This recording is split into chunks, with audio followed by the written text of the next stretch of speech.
Hello, everybody. I'm Howard Friedman. I'm the director of the Jewish Community Library in San Francisco, and I'm so glad to welcome all of you to this event with Henry Sapoznik on his new book, The Tourist's Guide to Lost Yiddish New York City. I want to thank our co-presenters for today's program, the Workers' Circle Arbitering of Northern California and CLES California. And I want to thank the Friends of the Jewish Community Library, who now account for more than 90% of the library's budget. I hope you will consider becoming a friend by giving at any level at friendsofthejcl.org. Today's program is made possible by Richard Krieg in honor of David Medlin and by Sandra Cohen. Note that automated closed captioning can be turned on or off by clicking the CC button that's at the bottom of your screen. We will all be muted, but you will have the opportunity to ask questions at the end via Zoom's chat function. So you can put your questions in the chat, and then I'll relay them to our speaker, time permitting. It is such a mechaya to have Henry Sapoznik back with us. For those of us attached to Yiddish culture, there is simply no living person who has had a greater role in its preservation. He's an award-winning producer, musicologist, performer, and author whose contributions range from putting out the very first compilations of recordings from the golden age of klezmer music, to creating the Yiddish Radio Project series for NPR, to writing the definitive book on klezmer music, to founding and leading Klez Camp, which was for 3 decades the preeminent place for nurturing Yiddish culture, and which planted seeds that continue to grow around the world. I was just showing Henry before my t-shirt from the 2000 iteration in Cherry Hill, New Jersey.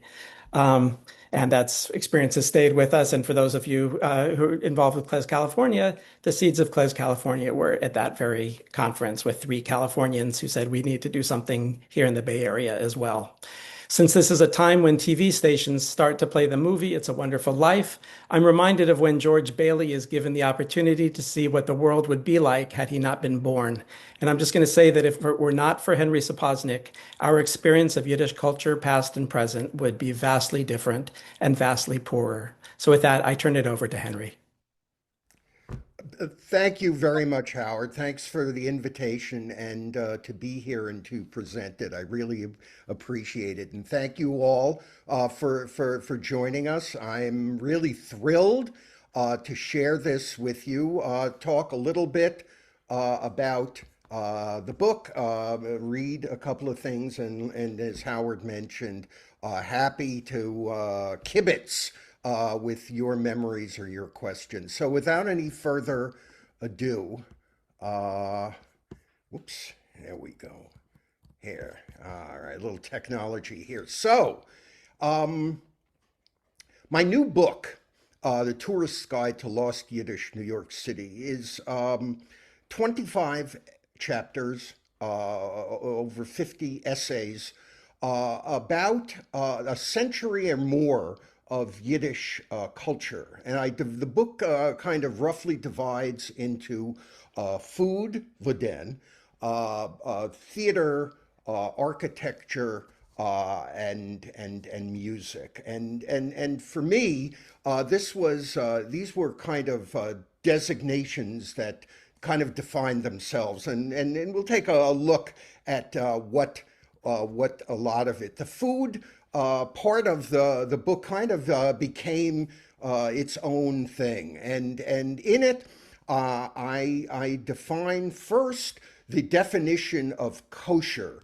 and the invention of a popular culture around food, where restaurants take the place of the home and they create a new kind of theater even unto itself. So at the top, the transition from boarding houses and dining rooms in boarding houses to freestanding restaurants like the Victor Steiner restaurant on the right, and the invention of the standardization of kashrus with the now forgotten pioneer of kosher restaurants, Hyman Trotsky, and his unending difficulties with someone else named Trotsky. I don't know if people ever heard of another Trotsky. So the kosher definition I break out into a variety of restaurant culture, and for the beginning with pungent meats. The rise of salami and the rise of storable and transferable meats.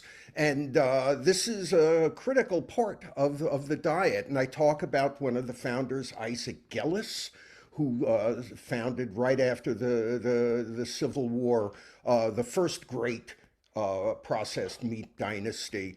To the in the middle, the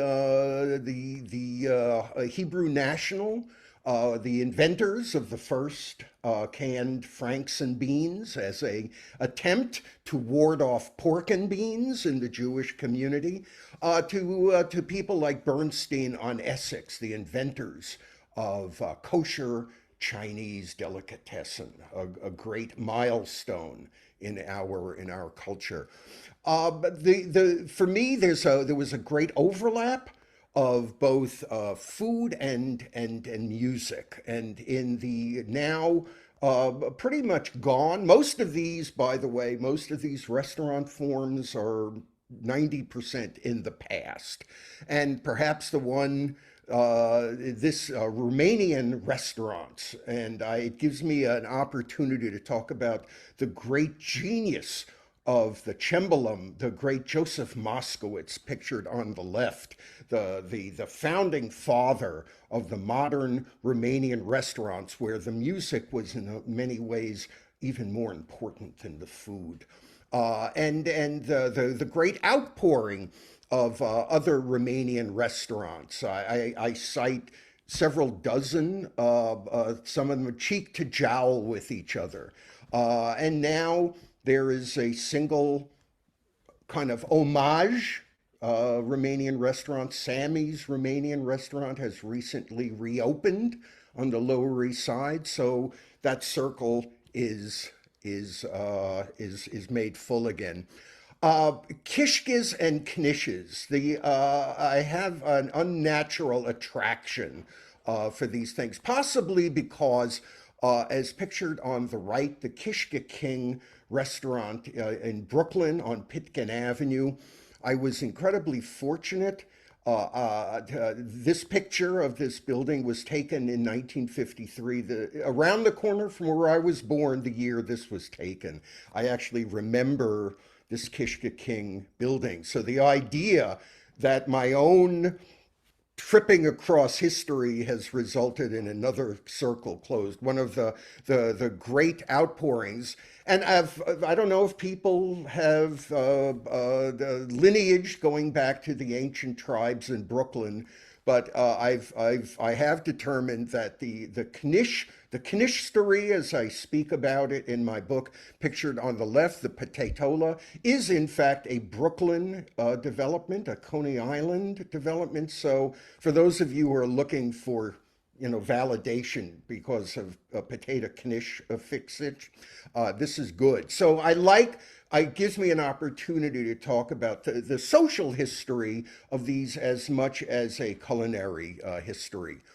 Um, uh, Dairy restaurants, I think the thing that amazed me the most was finding out that the average percentage of Jews who are lactose intolerant, who cannot adequately digest dairy, is in the 80 percentile, which is sort of amazing when you consider how important dairy restaurants were in the landscape of Jewish culinary life. Dairy restaurants and dairy vegetarian restaurants. And for a particular generation, if I use the word proto steak, you have to be of particular age to know that a proto steak does not come from any part of an animal. And I love it's a great story about its invention, which I go into in the book. And these restaurants, the dairy restaurants and the vegetarian restaurants, were a kind of a progressive, it was the progressive political end of of the restaurant world. This was the great social uplift diets that they offered. So I love talking about them.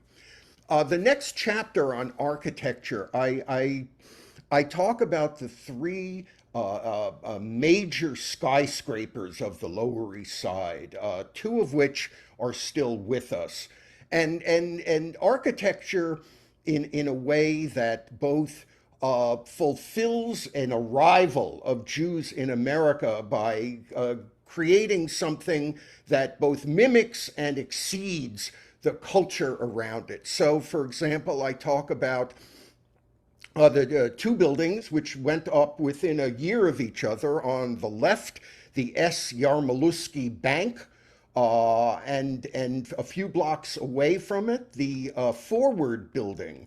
Both of these, ironically, having originally been built to fulfill the needs of a poor immigrant community and to give them a foothold in the real world. Both of these extant buildings are now luxury hotels and condos, really kind of an interesting play on their original function. The third building is perhaps in a way the most tragic, the Libby's Hotel and Russian Baths, which is an amazing omission on the landscape of Jewish life in New York. A 15-story lavish hotel on Christie and Delancey, unthinkable in today's landscape of the scene. This amazing luxurious building, which was built as a boost to the socioeconomic uplift of the Jews of the Lower East Side, fell victim to a Tammany Hall and an insurance scam. The building being ripped down 3 years after it was erected, and it is the location of the Sarah Roosevelt Park. And again, an amazing story about a moment in the self-invention of Jews in New York. Further, my interest in architecture, I had started to do to write the history of the architecture of synagogues, and realized that a chapter was inadequate. But I realized that another temple of Jewish art, of the architecture of that, was possible, and it made even more possible when I found that four of the major theaters built in the 1920s for Yiddish theater were all designed by the same man, Harrison G. Golden. And so that became, for me, an incredible sign that here was a narrative about one man whose designs came to define American Yiddish theater. You see on the left, the Commodore Theater eventually became a Lowe's, and perhaps is best known as the home of the Fillmore East from 1968 to 1971. In the center is the Jaffe Yiddish Art Theater, the home of the Maurice Schwartz Yiddish Art Theater. This too went through a number of transformations because of a demographic shift, and is today as a functioning, completely restored a multiplex movie house that still retains important critical architectural details of the original design. And on the background is the Roland Theater, which again, the building still exists in Brooklyn. This was perhaps the most luxurious of all of the Yiddish theaters in New York. It is today functioning as a church. Um, uh, uh, People who know my work know that my interest has long been about music, and I doubled back to tell the story about the earliest Jewish recordings made 125 years ago, and the strange story about how they resurfaced and how I came to work with them. But the idea, typical Jewish story, who but the Jews who would be the pioneer of sound recordings, but an optometrist. Luckily for us, that's our story. And the story about Standard Records is one of the chapters. What I've always loved was this intersection of in-group culture and dominant culture, and how does a minority navigate, and how does it take in stuff from the dominant culture? How does it hold on? So I talk about people like Frank Seiden, who in the old world was a badrin, in the new world became a magician and a pioneering recording artist. Pictured in the center, a Nickelodeon operator, first of sound recordings and then of movies, an incredible touchstone for how Jewish culture and American mass culture interact. Who wouldn't write a chapter around a picture that is so cool? I found this picture, and the best part was finding a description of this theater and of the people in this picture in George Burns's memoir. He actually describes working at this theater, and I'm saying, oh my God, that was great. So yeah, that was a lot of fun. Part of the story is not, I mean, the underlying story in the book is, though it talks about places, it's really about people. It's about the people who made those places redolent with the culture. And a lot of the people, for me, who were critical at that point have sadly been forgotten. And this book ended up being kind of a weird eulogy for these forgotten people who at one time, like Solomon Shmulevitz here pictured, who wrote over 500 songs in his career, including a Brivele der Mamen, which is one of the cornerstone popular songs of the 20th century. And yet, when he died in 1942, not one Yiddish paper featured an obituary of his. So these kind of strange insights into how someone could be so critical a part of the Jewish world and yet be forgotten and needing to be completely set aside. Again, as I mentioned before, something that has always interested me is, how does minority culture and how does dominant culture, how do they respond? And one of the things that was most interesting for me was finding that early on, the Landsmannschaften, the organizations made up of Jews from the same city or the same region in the United States, when they would have these annual balls, these gatherings, and you would think, as I thought, that because they wanted to celebrate where they were from and they wanted to eat the same food, they enjoyed the old dishes, they wanted to hear their Yiddish with that particular sound. You would think that at these annual balls that they would have music that was reminiscent of the world they left behind. And you'd be wrong. Amazingly, going back as early as 1919, these Landsmannschaften were hiring jazz bands. They were hiring jazz bands run by Jews like Professor Finkelstein's Double Union Jazz Band, an amazing attempt to become part of the dominant culture.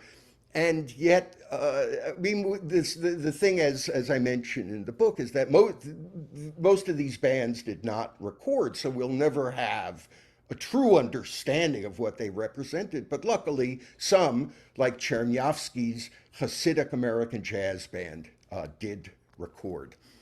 I also have a chapter about the Chazantes, the women cantors of the 1920s, before women were, only recently that women have been ordained as cantors in conservative, or certainly in reform temples. But from the period of the 1920s into the 1950s, women who had mastered the art of chazanis were omnipresent on Yiddish radio, in Yiddish films, and the Catskills, on the Yiddish stage. And only now, in the transition, the massive transition of who are the majority graduates of cantorial schools are women.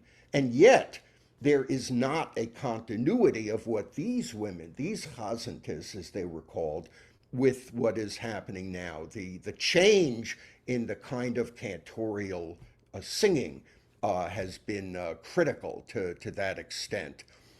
Um, I guess I was doing both sides of the book really came about because of a essay that I wrote for a blog, my first blog on my website, when after 40 years I found a record I had been looking for, which was a recording of Der Schwarze Hasen singing Yiddele verliert nicht dein Hoffnung. Jews don't give up hope. It's a record I had first heard about in the 1970s, and I only heard a copy during COVID. And I wrote a blog post based on Thomas LaRue, you pictured on the left, on my website. And out of nowhere, like 80,000 hits. People were suddenly crazy about the Schwarze Chazonim. And it led to a series of other blog posts, which you can go to now on my website, henrysapoznik.com. But when I stood back and looked at these two stories, this reanimated a lost history. Most people are used to Jews taking on black music culture. Jews playing blues, Jews playing swing, Jews playing bebop. We're not as used to blacks who have internalized and mastered Yiddish and Chazonis, and that's what these stories, again, a lost Yiddish New York, literally. Um, uh, I talk about Yenta Telebenda, the great invention of the Yiddish press on the Yiddish stage, and how the reinvention of the word Yenta, when this character was first invented, Yenta Telebenda would give a haymaker punch and stood her ground, as opposed to the Yenta that got reinvented in Fiddler on the Roof, the sort of matchmaker gossip, which was actually never in any of the Shalom Aleichem stories. That is something that was developed for the film, not even for the play. The story about Yenta Telebenda and the hundreds of performances. At one point, there were 3 Yenta Telebenda plays on the Second Avenue stage simultaneously. It was that popular in the middle 1920s. It's a great story. And finally, I got a chance. I had pitched a book about the 100th anniversary at one point, coming up of the jazz singer, and it never went anywhere. But it occurred to me that this was perhaps, as Abe Kahan, the publisher of The Forward, said when he talked about the play starring George Jessel, he says the greatest Yiddish play on the stage today is not in Yiddish, it's the jazz singer. And this gave me an opportunity to re-examine. When people think about the jazz singer, they're 99, 44, 100% think about the film. No one looks into the previous productions, both the play and the short story, which is what I do here. And it is it was an amazing ride because it's completely not what anyone expects. The intention of the play, what it meant to the Jewish community at the time, more so even than the film. So that was really eye-opening, and it also spending some time with George Jessel. I could think of worse things. So roughly, this is the sort of the overview and this was the result of over 5,000 downloads of Yiddish newspapers and period press. So there was a lot of paper. Anyway, that's the the overview.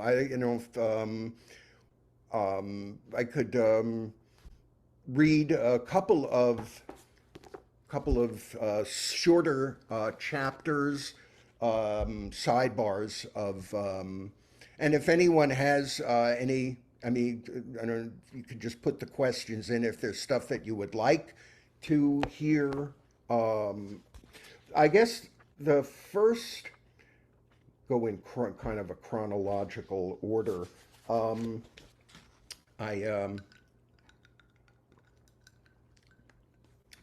In the food section, I have a chapter on Vuden, on seltzer and Dr. Brown's Celery tonic. Dr. Brown's Celery there is so much fake lore around. I have found in especially in the history of Jewish foods, there is so much fake lore to about this that actually doing deep dish research revealed like a parallel universe of a completely. It said, "Well, it sounds kind of familiar, but it is completely a different world." But anyway, one of the byproducts of debunking the fact that there was a Dr. Brown in Brooklyn in the 1860s and whatever other the fake lore, I ended up going down these fabulous rabbit holes. So I want to share this sidebar called Celery Tonic Crime. When one thinks about gangsters extorting storekeepers what to sell their thirsty customers, the drink that usually comes to mind is beer. But in the case of Hoodlum Max Kid Twist Zweifach, it was celery tonic. Kid Twist, not to be confused with Abe Relis, a later Kid Twist, who named himself after his childhood hero and who, like his childhood hero, also came to an abrupt end. Made his way up the criminal food chain as a vote harvester for Tammany Hall, under whose protection he would efficiently terrorize the Lower East Side as a starker and a torpedo, honing his tough Jew skills under his tough Jew boss, Edward Monk Eastman. Among Kid Twist's many crimes was his partner scheme, visited upon any new business that had the misfortune to open on his turf. If the partner accepted, their business would hemorrhage profits for months until the place was on the verge of collapse, upon which Twist, tiring of the business, would ask to be bought out for some exorbitant sum. If, however, they turned down the offer of partnership, the place would be boycotted by a troop of Twist's guerrillas to drive off customers, or the place would be demolished, or the owner beaten or killed, or all of the above. Among Kid Twist's partners was a celery manufacturer upon whose bottles, in a lovely touch of adding insult to injury, the hatchet-faced Jew Zweifach put his own profile. "It's this way," explained Twist. "I'm introducing a celery bitters because there's kush in it. I goes into Baby Flax's and asks him to buy. He hands me out with a no. So I ups and puts his joint on the bum. After this, when I come into a dump, they'll buy my bitters. Sure, I cops an order from Flax before I leaves for 2 cases. Kid Twist's full Nelson on the East Side celery tonic trade was described by one of his former henchmen in a widely publicized confession of his boss's criminal soft drink empire. If you roam around the east side, go into different places, you will find his celery tonic, such as cigar, candy, grocery stores, saloons, cafes, and every place you think you can go and get a soft drink, you would see his tonic there, whether they used it or not. They had to buy it. Yet, despite celery tonic's reputation as a health drink, for Zweifach it was anything but. During an ill-advised trip to Coney Island, Kid Twist died in a hail of bullets from the revolver of Louis Kid Pogge in retaliation for Zweifach's reckless expansion to sell celery tonic in Pogge's sphere of influence in the Five Points, where, among the Italians, the carbonated coffee drink Manhattan Special held sway. So I just love that there is drama. There is actual film noir drama behind celery tonic. It's I did not realize that I had a sweet tooth for corporate history. I just love the backstory about the companies, not just the product. It. I don't know. It's a nerdiness that I am happy I have not outgrown. How are we doing on? We still have some time. Um, let's see.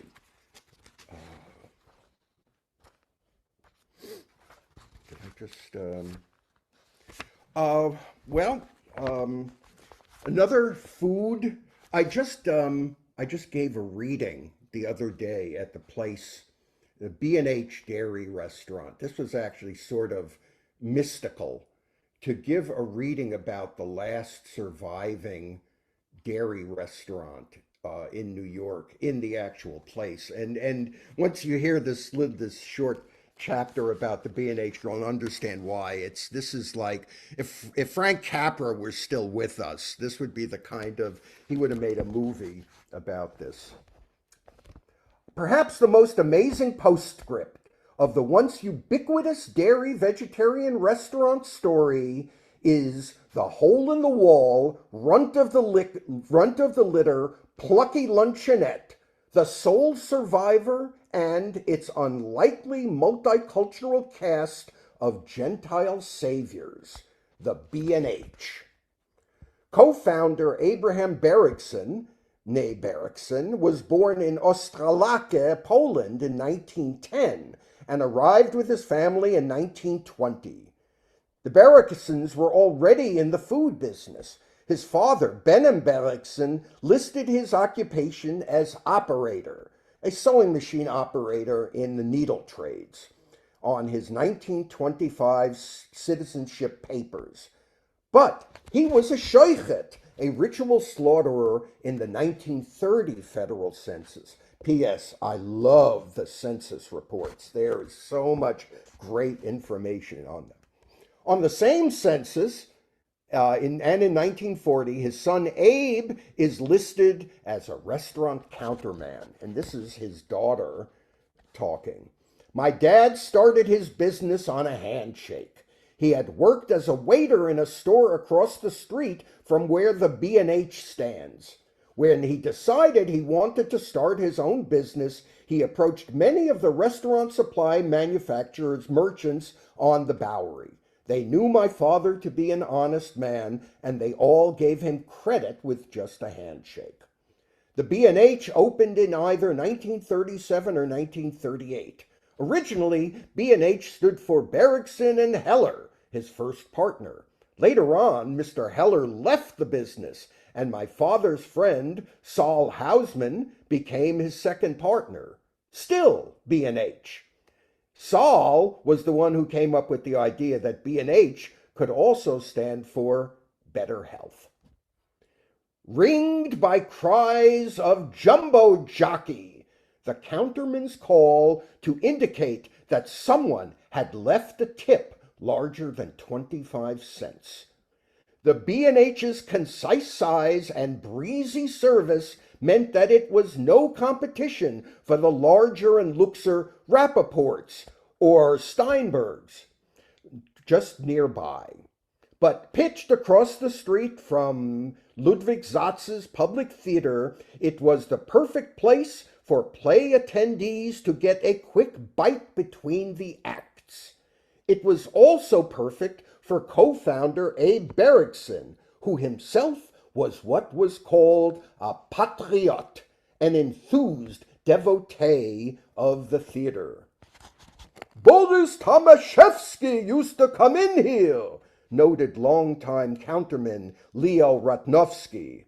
Molly Pecan, Molly Schwartz, who ran the Yiddish art theater. And they'd converse with Abe Bergson over a bowl of soup. Sometimes Schwartz used to complain that there were more people at the B&H than there were at his theater. The neighborhood transition was articulated by Counterman Ratnowski, who began there in 1940 and who reminisced on the eve of his retirement in 1978. These actors, actresses, the hippies, the yippies, the beatniks, the bohemians, people who had run away from God knows where. I've always felt an attraction to them, especially the starving ones. The restaurant continued under the original owners until they sold it in the early 1980s. Abe Bergson would die in 1986. The B&H quickly began slipping in quality, leading to increased New York City health violation closings, leading to a series of increasingly inept owners.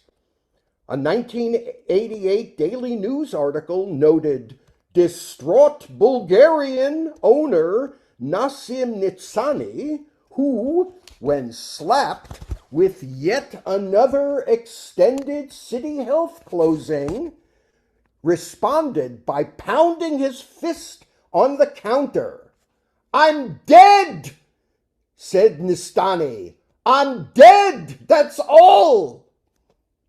In 1991, Daily News restaurant critic Arthur Schwartz, in lambasting Ratner's for its now dependably low-quality food, stated he would still eat there because it was clean, unlike the other remaining dairy restaurants, of which, at this perennial low-bottom listing, was the B&H. However, despite that ranking, the little B&H had its fans, as noted in a poem written by two unknown customers and then long taped to the milk machine. Blessings on your countertops, bruchas on your pans and pots, B&H the dairy princes, lords of sour cream and blintzes. Young and fresh or old and gnarly, all must slurp your mushroom barley. Even wealthy uptown fogies grab a cab for your pierogies. If we had a dozen wishes, never could we find a dish as good as your gefilte fishes. Though your premises be narrow, you have stuffed us to the marrow. Still we cannot leave your table till we wheedle or finagle one more lox and one more bagel.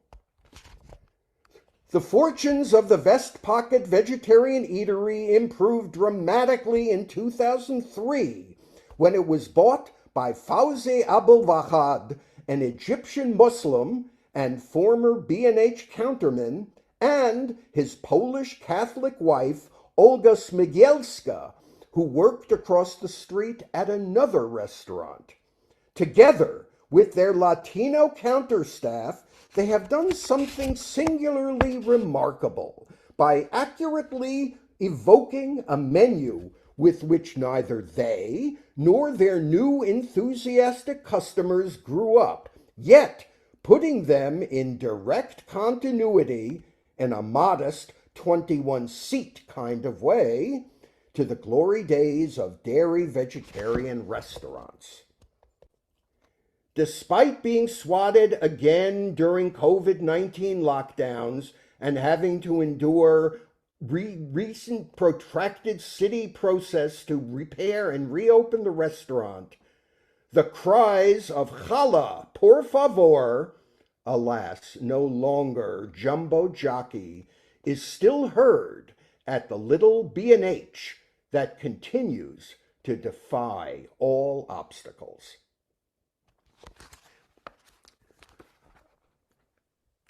So that's I don't know. Did people want to? Here I am going on. Do we want to? That's wonderful. So why don't I open it up to some questions from folks? And Yeah, we do have one. And if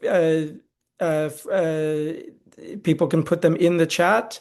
So there's a question yeah. about whether there are any recordings of Goldie the Sapoznik. Oh, that is one of the most amazing omissions. I again, as I said, I found the one Thomas LaRue Jones recording. Um, And Goldie, as I point out in my book, was in direct proximity. She was part of the Harlem Renaissance. She was a feature on both the Black stage and Broadway and in the Yiddish theater. And amazingly, she had proximity to the recording. All of the reviews, as I found out, of her singing, every review said what an astounding superior singer she was. So to me, the omission that she never recorded anything, including, as I determined, she was the first person to sing Frankie and Johnny, the famous black bad man ballad. She was the first one to sing it on a legitimate stage. So the omission of Goldie Mae Steiner's voice is like really, maybe it's out there somewhere. I waited 40 years to find the Thomas LaRue. I hope it hurries up this time.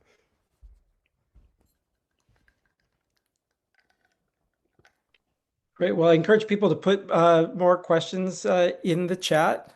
I'll maybe just ask you about, from thinking about your title, it's at one level ironic, but then many of us are tourists who come to New York, and especially with the Lower East Side becoming less and less recognizable over, I think, in the last period of time with buildings disappearing, things getting gentrified.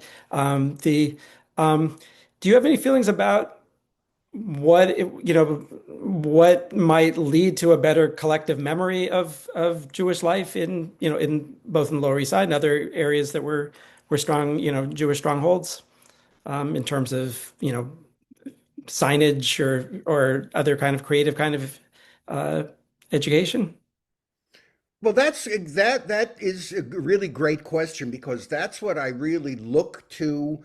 There's a parallel repository of evidence of this lush Yiddish popular culture, and instead of looking in the usual places, oh, here's a building that survived, and there are. I mean, New York is famous for consuming itself, but as I point out in the book, I mean, eventually you see that every restaurant menu, every 78 RPM, every poster of a play is a piece of a jigsaw puzzle that you only then really understand. We're all tourists. I mean, it's a joke that it's not a obviously it's not a tourist book. I mean, you can make it work as one because I found one of the great things about the research is I found the addresses of all these places, so I could do like the restaurant that was called the Garden Cafeteria on East Broadway, one of the last of the famous.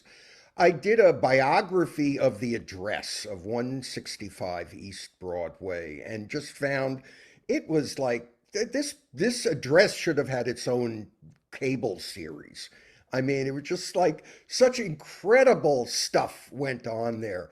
So in order to, we're all tourists, so we have to find those shards, those pieces that are left, the 78s and the pieces of Yiddish film and the photographs. It's a crazy quilt of content, but you can, as I point out here, I mean, it took me there's 1,000 footnotes. I made clearly I was not fit company for normal people for a significant amount of time. Um, anyway, that's what you can. There's still this book shows there's still so much to recover. There's so much of the narrative which is still under. It hasn't been unearthed. Yeah, absolutely. So thank you. So I've got a question from Peony Spitzer asking whether there aren't still dairy restaurants today in Brooklyn. They mean something else now. A dairy restaurant now means a parve restaurant. And I've gone into a bunch of these modern Cholav Yisrael, and they wouldn't know a blintz if it came and was a member of the Minyan. I mean, it's where was I just ate. I was in L.A. and I ate at this what was still is a popular kosher on Pico. It was on Pico, and they still had most of the menu. I know I'm talking about LA, but I thought I'd throw that in. Most of the menu is the modern Parav menu. That is a lot of fish. I mean, not that the old dairy restaurants weren't, but they still made a nice cheese blintz. So there still was, but no one knows from proto steak anymore. Forget it. That's like, it's just not going to happen. Thanks. So somebody asks, when did Ratner's close? Which one? There were two. That's the great story about the two Ratner's brothers who would not acknowledge each other. And of course the one on Second Avenue and the other one on Delancey. Um, the Second Avenue Ratners closed. It was like 73. I shouldn't. It was around right after what kept. How about this? What seemed to have kept the Second Avenue Ratners afloat was Bill Graham's. Was the Fillmore East. They were right next door to each other, and the frowsy counterculture, over the counter culture.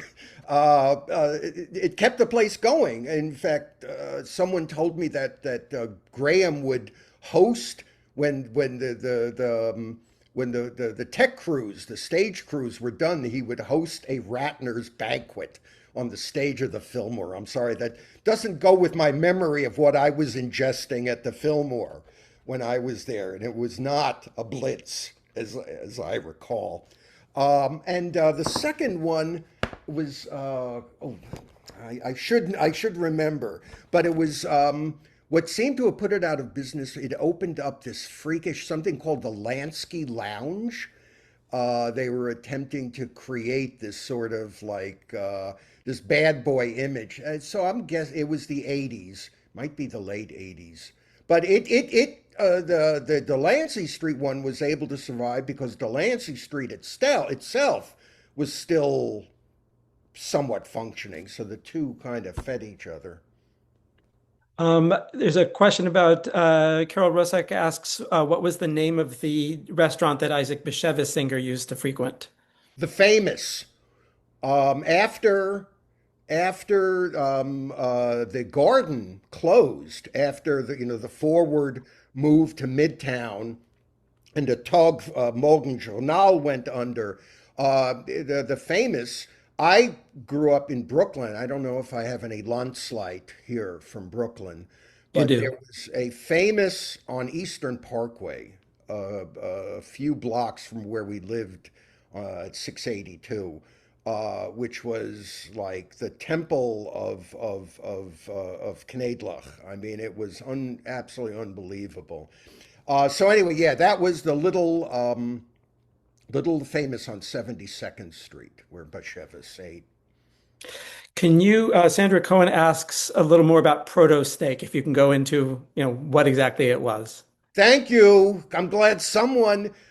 It's such a. Oh, I got to read this. I mean, it is such a weird story.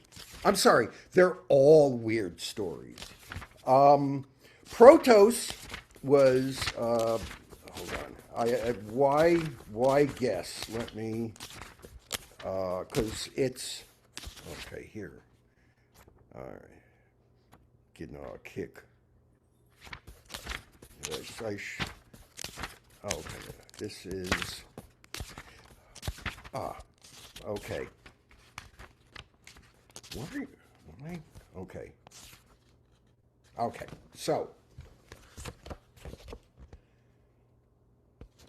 even accounting for the diverse and expansive traditional dairy parve dishes already in surface in the Jewish diet, success for the Yiddish dairy vegetarian restaurants was only possible thanks to the influence of the very non Jewish Midwest health spas, utopian societies, and physical culture and wellness movements, and their introduction of the slightly mysterious protos, a portmanteau word cojoining prot from protein and os abounding in, the gluten based peanut invention of Dr. J.H. Kellogg, brother of the inventor of cornflakes, whose Battle Creek, Michigan health spa first introduced it,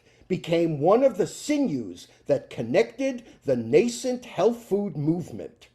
While Dr. J.H. Kellogg would move on from his involvement in health food to the promotion of eugenics and enforced sterilization of the undesirable, it is ironic that his proto steak would be made even more famous by the very people his subsequent eugenics beliefs would seek to eliminate.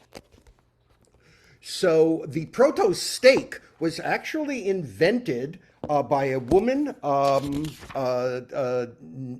named why have I where did she go?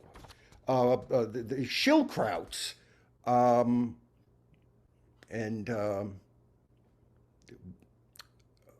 oh here where yeah, Betty.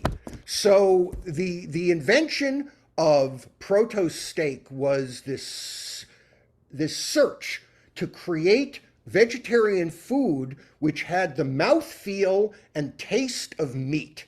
This was what she did by trying to create the steak product was the antecedents of the modern miracle burger and the attempt by the Orthodox to create kosher shrimp. So this was a something that was really critical at that point. Great, thank you. We'll take a break from food right now with Robert Soriano's question. Is there a connection between the Black cantors of the 20s and their congregations with the Black Hebrew community who moved to Dimona in Israel?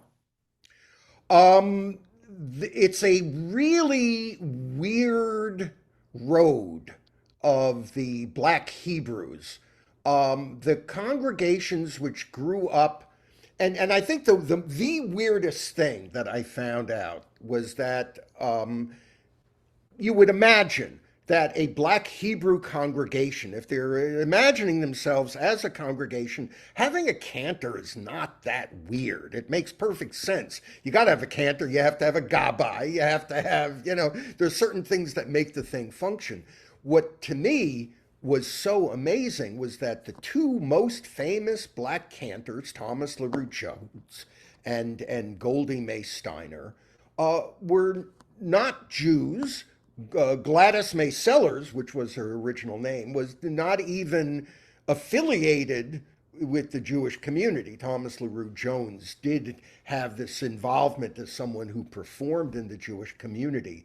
But the Black Hebrew congregations of that time, because of the influences that they came with, that is, they modeled themselves to a degree on the Shtiblach, the small independent the Jewish congregations, but they also brought in elements of Caribbean culture. Some of the founders of the Black Hebrew groups were, in fact, Caribbean in birth. So it adds a texture to the story about what is Jewish and how is Jewish defined across different cultures, even when they're carrying this tradition of chazonas. And again, the recording of Thomas LaRue Jones was, and you can hear it on my website, henrysapoznik.com, the veracity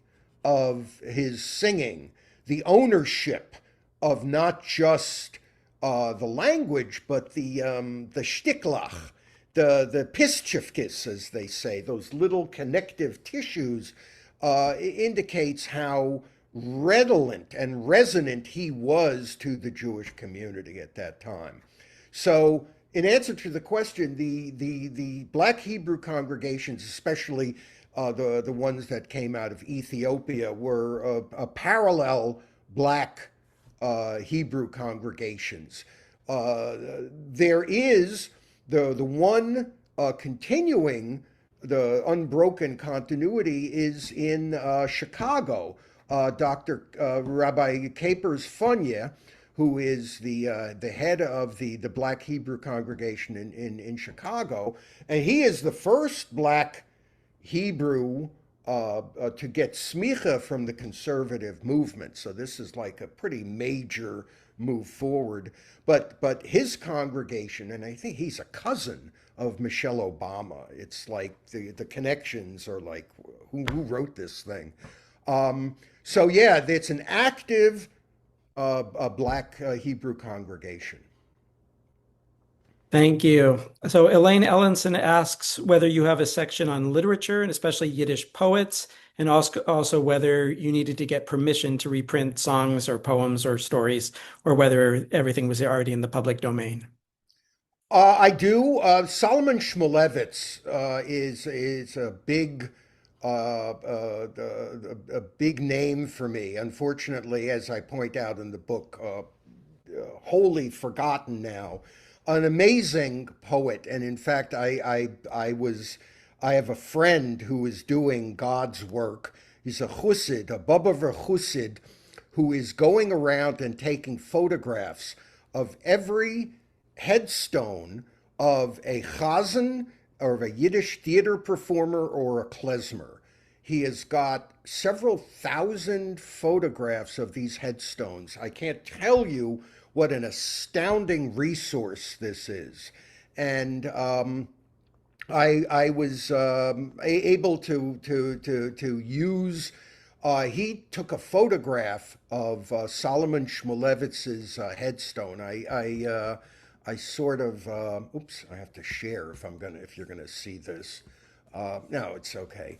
So yeah, Shmulevitz I focus on, and some of the more unknown poets, because there's I try to stay away from as my late mother would have said, Iberchazern, too much chewing it over again. A lot of, if there's been research done on stuff, mit den größten Vergnügen. My job was to sort of shed a light on these forgotten names and places. So yeah, there's a bunch in there.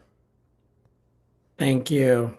And Magid Eli Raymer asks whether you wrote about Mrs. Stahl's knishes in Brooklyn, which was his favorite growing up. You betcha. I would lose my. By the way, speaking of Brooklyn, I should not. I am. I. This does not happen to me all the time, but this coming week I am being inducted into the Brooklyn Jewish Hall of Fame at a ceremony in Borough Hall. I cannot believe this is happening. Um, there was some. I'll tell you, there's one or two Yidden who were born in Brooklyn before me.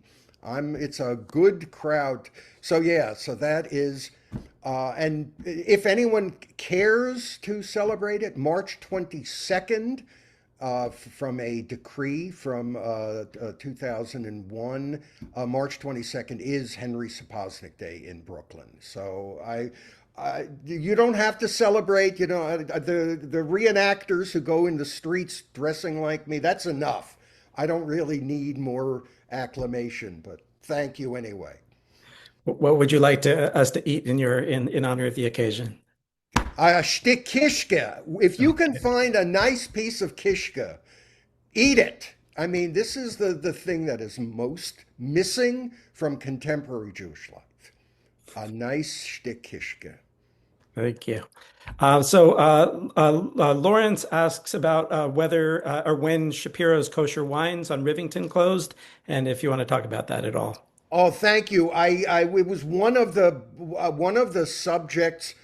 I did not. I did the research, the wines and the matzah manufacturers. These two, and I did not follow up. I suddenly found that I was too prolific with other things, so I don't have that at my fingertips. I have all of the stuff.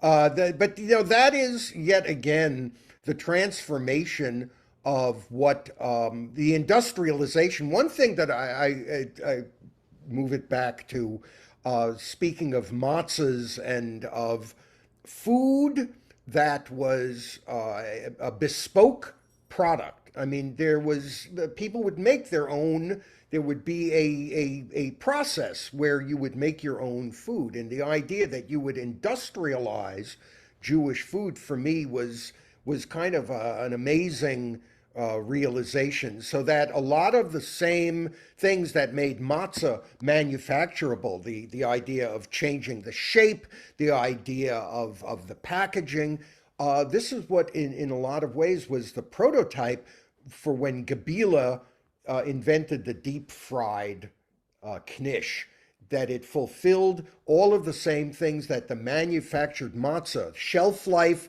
the stability of transmission of movement. It's so.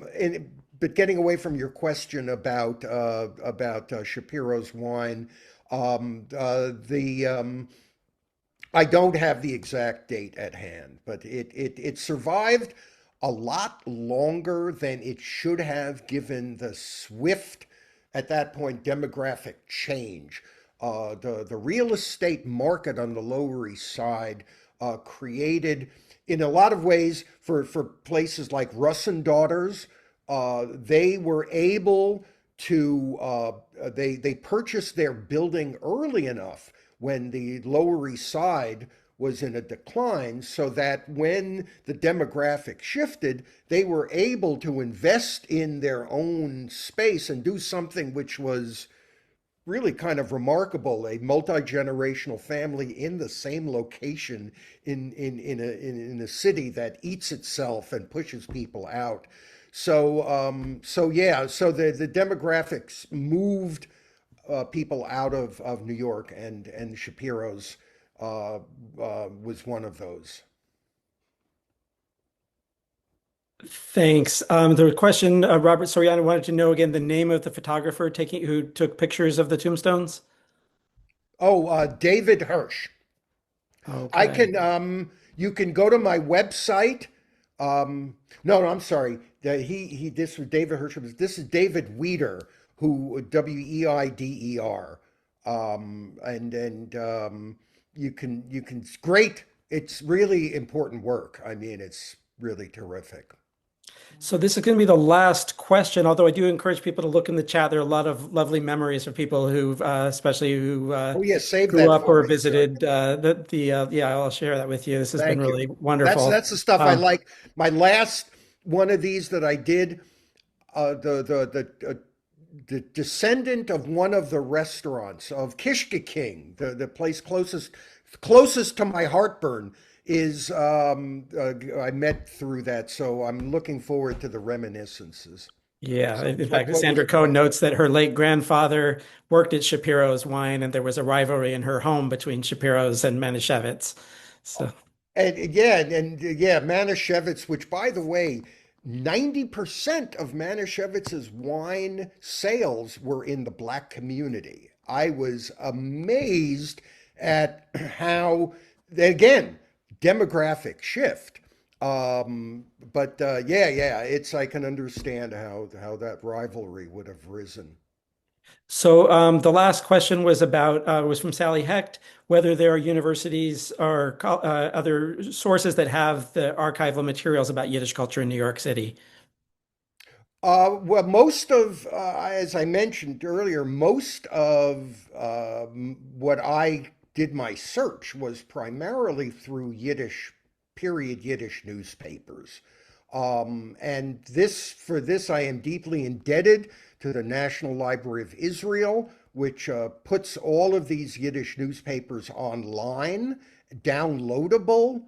Um, as someone who was a recovering academic who had a bout with having an archives at a university, I can tell you that that the university location does not either guarantee a proper documentation or even an understanding of the materials they have. This is the kind of research that citizen researchers and historians can and should take up because the resources are at hand. You would be amazed at what you can do just by knowing what is online.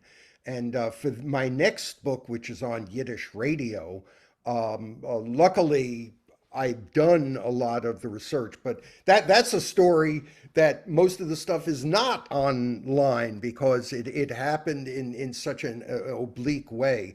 But I encourage everyone to, if you do get the book, follow the footnotes because they will reveal for you a source of materials which you can then follow to whatever other subject is related because if they talked about one aspect of Jewish culture, you can be sure, even places like newspapers.com, you'd just be amazed at what you can find. I heartily recommend doing some original research. It everything comes up with something great. Great. Well, thank you. And this is a nice transition to, I just put in the chat a link. There's actually an amazing sale at State University of New York Press, Thank you. which published the book.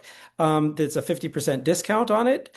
And then I just learned today from Henry that the audio version will be available this week. And so I'm going to send tomorrow afternoon, most likely, a something to everybody who registered with more resources, but also links both to purchase the book and the audio version. Is there anything you'd like to leave us with, Henry? For yet again, thank you. I am so touched. I love being part of this series and of this community. So thank you for the opportunity and my great pleasure. And Freilichen Chaneke, Alle Hupen. Thank you. Bye bye, everybody. Thank you. And thanks to Clays California. Thanks to the Workers Circle Laboratory, and be well. Bye bye.